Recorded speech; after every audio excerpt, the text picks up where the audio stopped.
Good morning. My name is Helen Mueller, and I'm here on the Harvest Basket at Minnesota Public Radio. Today's guest is Cynthia Goody, and she works at the Franklin Street Bakery. Cynthia, please tell us what you'll be sharing on the show today. Well, certainly, first of all, thanks so much for having me. It's always a pleasure to be here on the show.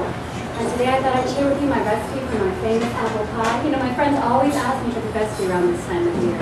I thought it would be a wonderful thing to share with our listeners. Now, I know those of you out there can't see this, but I've actually brought with me ingredients to make the pie here in the studio. I'm going to start with some freshly picked Honeycrisp apples. Now, did you know, Laura, that these were developed right here in the great state of Minnesota? Somehow I'm the only person that didn't. Well, they are the best, let me tell you. You know, I really feel like freshly picked apples are one of the hallmarks of the season, like the leaves changing color, or the worship of the Dark Lord Baylor. Cynthia, I didn't realize you were a Baylor worshiper as well. Oh, well, of course. I mean, only the fools risk the retribution of his all-seeing eye. For clarification, we're discussing the great Lord Baylor, Lord of the underworld and death. Baylor has been worshipped since ancient Celtic times.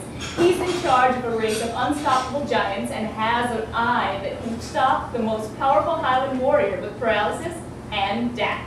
Every fall, at the vernal equinox, Baylor visits the mortal realm to see if it's ready for his 1,000-year reign of terror. So, Cynthia, do you think this is the year? Well, we have had a bountiful harvest, so it's clear that Baylor is pleased with our work. And everywhere I go, it just seems like people are ready. I sure hope he comes this year. I hope so, too. Now, what is that you're sprinkling on those apples? Oh, why, this is one of my special mixtures of cinnamon, nutmeg, and my secret ingredient, cayenne pepper. Well, it smells wonderful. Oh, well, thank you so much. You know, it said that sweet smells help lure Baylor into the realm of the living, so you've got to make sure to get this just right. Well, it just smells fantastic. I'm sure Baylor is just as excited as if you sacrificed 1,000,000 virgins. Oh, well, hold on a minute there. I'm sure Baylor is pleased with this, but we still need to go out there and find those virgins.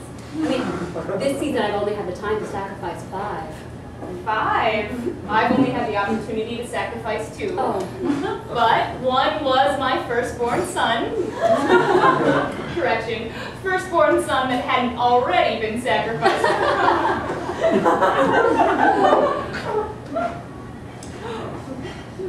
Well, I'm just going to turn it over briefly to the news now. When we come back, we'll be discussing autumnal centerpieces brought here by Cynthia. This is Stephen John with your Minnesota Radio News. In national news, President Obama recently announced that he would introduce one final bill to Congress he hopes will seal the deal on the universal health care debate. In sports, the Twins beat the Cleveland Indians yesterday 6-3 and will be playing the Indians again tonight at the Metrodome at 7:30. And in the local level, a fire suspected to be arson broke out at Jefferson High School during marching band practice yesterday. Authorities estimate that upwards of 50 virgins were burned. In weather, the Twin Cities will experience a high of 85 degrees today with a low of 50 tonight and thunderstorms starting in around 3 a.m. Before the clouds roll in, residents will catch a view of the unnatural glow of the rising dog star in the east. It is recommended that listeners arrange their furniture into pentagrammic formations. This has been Stephen John with your Minnesota Radio News Update. What a wonderful story about that school. Yes, real pleasant surprise there. And speaking of burning virgins, Cynthia, what is this you have here? Oh, why, this is a wicker man. It's one of Baylor's preferred methods for receiving virgin sacrifice. You can form it yourself out of willow bark and twigs. Make it approximately the size and shape of your sacrifice that will later be encased inside for burning. It's important to make a big, strong door with a solid lock so it will not burst open before the burning has commenced. So true. I cannot tell you how many times the door on the wicker man has come open before the sacrifice is complete. And boy, do those virgins run. But Cynthia, this looks small for a wicker man. I doubt you could even fit a newborn in there. Oh, well, this is mostly decorative. It serves as a reminder of your full-size wicker man to be burned after the Feast of the Ignoble Wanderer. Oh, what a lovely tradition. Isn't it? I like to put my centerpiece surrounded with tea lights in the middle of the table so it burns slowly during the meal, with several mice inside, of course. Virgin mice.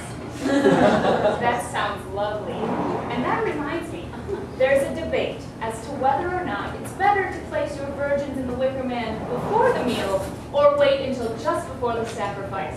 Now, what do you weigh in on this?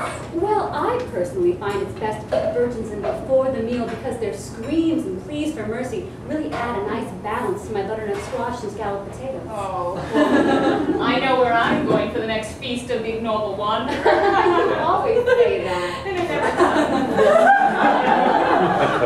That's all the time we have today on the Harvest Basket on NPR. We'd like to thank Cynthia for joining us. Thank you for having me, Laura. And I'd like to remind all the listeners that we're right in the middle of our annual donation drive. And this year, we're focusing particularly on Baylor-themed programming. Oh, good.